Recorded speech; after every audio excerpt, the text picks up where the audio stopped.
Doon nga sa Cebu kitang-kita yung kagandahan ng puso ni Kim Chiu.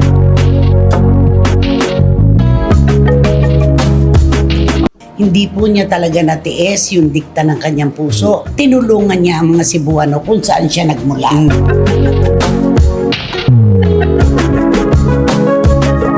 Hindi babaha kung nailagay dito ang pera Ayun na. sa pagpapagawa nito. Totoo. At hindi babagsak ang mga tulay kapag ka ang pera dito ginastos. Hinahanap ba ngayon ng mga politiko? Nasaan na kayo? Nilindol na yung Cebu. Kung ano-ano pa yung mga ginagawa nyo rito sa Maynila. Ba't hindi kayo tumulong? Itira ng kolonista na si Christopher Min, nagulat sa ginawang sorpresa ng aktres na si Kim Chiu.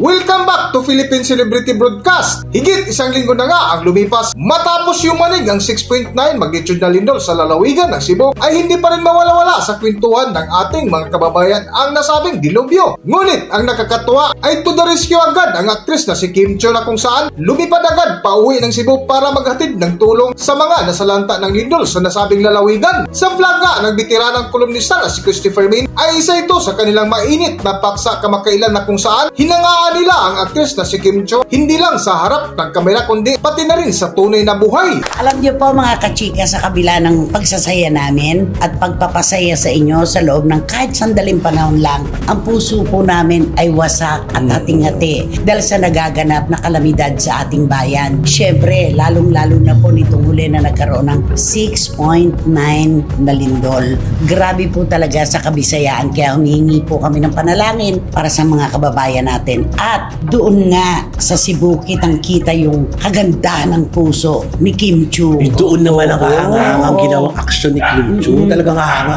Papalakpakan mo siya sa kabila ng may pinagdadaanan din Oo, siya. ang alam ko diba? kasi kapag ang tao ay problemado, kinakapos ng panahon para sa kapwa. Yes. Pero napakabusilak ng puso ni Kim Chiu. Hindi po niya talaga natiis yung dikta ng kanyang puso. Tinulungan niya ang mga Cebuano kung saan siya nagmula.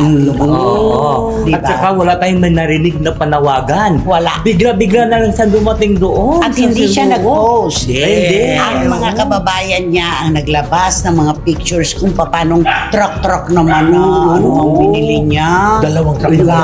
Mga gamit ng hardware. Oo. Ang At siya dami. mismo ang namimili. At siya nagbabayad, Oo, ang siya. galing. Napaka-personal po. Dito natin masusukat talaga ang puso ng mga tao, kahit personalidad o hindi, di ba? Totoo. Napakarami rin naman pong anak ng Cebu, pero wala naman tayong naririnig, di ba? Totoo. Wala tayong nalalaman na pumunta sila para dumalo. Pero si Kim Chiu talaga, palibhasa talagang, aminado naman siya, probinsyana pa rin ako hanggang ngayon. Yes. Pero dahil sa ginawa ni Kim Chiu na hinahanap tuloy yung mga yung mga artistang Alam mo, taga doon. ang tawag sa kanya ngayon, Junior Angel Wow. Locsin. Totoo, Ay, oo. totoo. Siya yung talagang hindi mo na kailangang panghanapin kasi dumating na kagad siya ng walang kaabog-abog. Wala.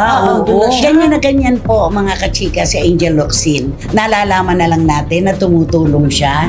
Nalalaman na lang natin ang ginintuan niyang puso sa pamamagitan ng mga pinopost na pictures ng mga kababayan natin. At ganun na ganun si Kim Chiu.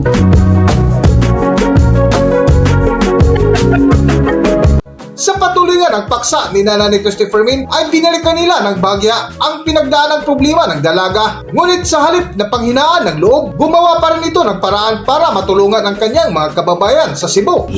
Pero ang pinakamatindi dyan, problemado yung bata. Totoo. Diba? May pinagdadaanan May niya sa pinagdadaanan. Pero nakita naman natin, di ba? Isinantabi niya muna yung personal no, para makatulong muna sa mga kababayan. At naku, tuwan-tuwa sa kanya ang mga Cebuano. Hanggang sa Bugo, tumulong siya. Talagang yung pagmamahal niya sa mga Cebuano, walang pinipiling lugar. Totoo. Dapat sa syudad lang dahil taga-roon siya, di ba? correct. Pero kita mo, 3 oras ang biyahe from Bugo to the city. Pero pinuntahan niya. Nakarating na rin ako dun saka sa Mambaling. Mambaling. Nung ilibing si Claudia Subero. Ay, oo. Di ba? Yung sexy star Sexy na star, pumanaw. Oo, malayo yun. Napakaganda ng lugar. At saka yung pagpunta ni Kim Chiu doon, wala may sumusunod ng mga kamera, wala may sumusunod. Di ba? Hindi At ba Walang ako doon, abiso. Wala. At saka nung pagpunta Oo. dyan ngayon, hinahanap ngayon yung mga taga doon. Oo. Alam mo ako, mababanggit ko, hindi ko lang alam kung siya ay tahimik na tumutulong at sumuporta sa kanyang mga kababayan. Si Vina Morales at saka si Shaina Magdayaw. Taga Bogo, Cebu sila.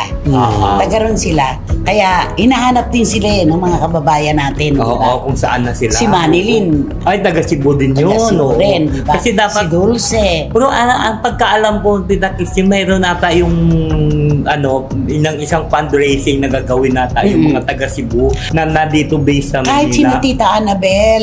Ay, oo, taga Cebu Gagawa at din. gagawa ng paraan para makatulong sa kanilang mga kababayan. Oo, alam mo, Hindi alam- pwede ang mga Gutierrez talaga. Talaga magsasama-sama sila para sa mayorya.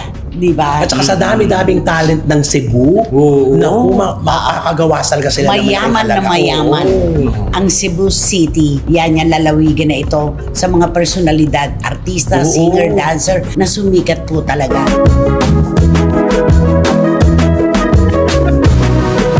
Sa dulo nga, nagpaksa ni Nanay Christopher Min ay muling naalala nila ang kontrobersya ng maanumalyang flood control projects na kinasangkutan ng mga korap na politiko na gumahasa sa kaban ng bayan na kung may sakuna, ang labis maapektuhan ay ang mga mahihirap nating mga kababayan na lumulusong sa baha na bukod nga sa mga ghost projects. Ngunit ang nakakatakot pa ngayon ay ang ibinuking ng dating DPWH engineer na si Bryce Hernandez ay ang mga substandard na mga proyekto na kanilang ginawa na nagbigay pangamba ngayon ng ating mga kababayan.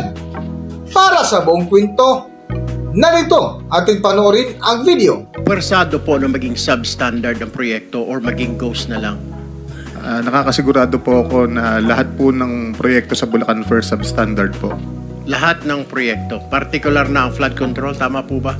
Lahat po. Opo, Your Honor. Substandard. Tapos na po ba ito? Hindi pa. Hindi ko po alam sa ngayon, Your Honor. Wala po akong way para ma-monitor po siya.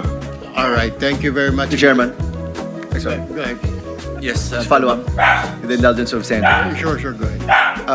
Bryce, sinasabi mo lahat ng proyekto ninyo substandard? Opo, Your Honor, kasi lahat po ito may obligasyon na kailangan itago. Lahat, as in hindi lang flood control. Opo, Your Honor. Hindi po namimit ko ano po yung eksaktong nasa plano, Your Honor. So may plano ang DPWH, merong budget yan, pero dahil yung budget pinaghati-hatian ninyo, sa dulo, walang project na maayos na dumaan sa inyo. Wala po. Yan ang testimony mo ngayon. Opo, Your Honor. Sa opisina po namin, Your Honor. At yung hawak mo ulit ay anong mga proyekto, Bryce? Yung hawak nyo ni Alcantara? Meron pong mga flood control structures, meron pong mga building, meron pong mga kalsada. Pati Your classroom, Honor. kasama dyan, no? Kasama po, Your Honor. So lahat yan substandard. Opo, hindi po tumatama sa plano na nakadesign talaga para dito. Meron ba kayong proyekto na walang porsyentuhan? Na maayos, na matino? Meron ba? Wala po, Your Honor. Wala. This is Bulacan o buong Region 3?